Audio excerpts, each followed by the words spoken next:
हंगामाच्या सुरुवातीला सोयाबीनची उगवण क्षमता हे प्रात्यक्षिक आपण करून दाखवतोय.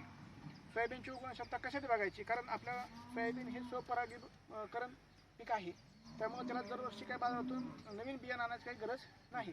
जर एकदा बियाणं आणलं तर ते 3 वर्षी बियाणं वापरता येतं आणि त्याचा खर्च बचत करण्यासाठी आपण घरगुती बियाणं वापरलं पाहिजे.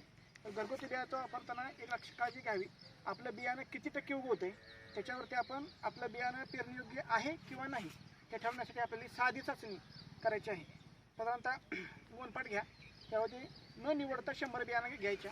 त्या 100 बिया 10-10च्या रांगेत अंतरल्यानंतर तर एक ती 4 ते 5 दिवस ठेवायच्या. त्याच्यावरती रोज थोडं सुकल असं पाणी मारा आणि 5वी ते 6वी दिवशी तुम्हाला ते अंकुर दिसतील.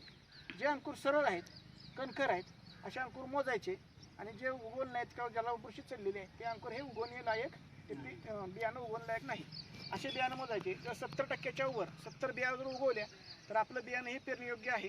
अन्यथा आपल्याला 65 बियाणं उगवल्या तर आपल्याला बियाणाचा दर थोडा वाढवून म्हणजे सीड रेट हा वाढवावा लागतो.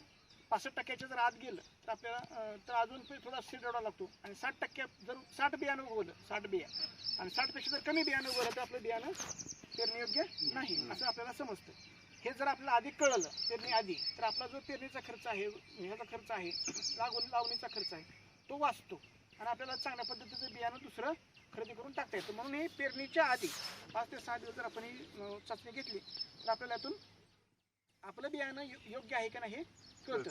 तर सर्व शेतकऱ्यांना महाराष्ट्र शासन कृषी विभागामार्फत आमची विनंती आहे की ही सर्व शेतकऱ्यांनी अशा पद्धतीचं प्रात्यक्षिक घेऊनच आपली पेरणी करावी. धन्यवाद.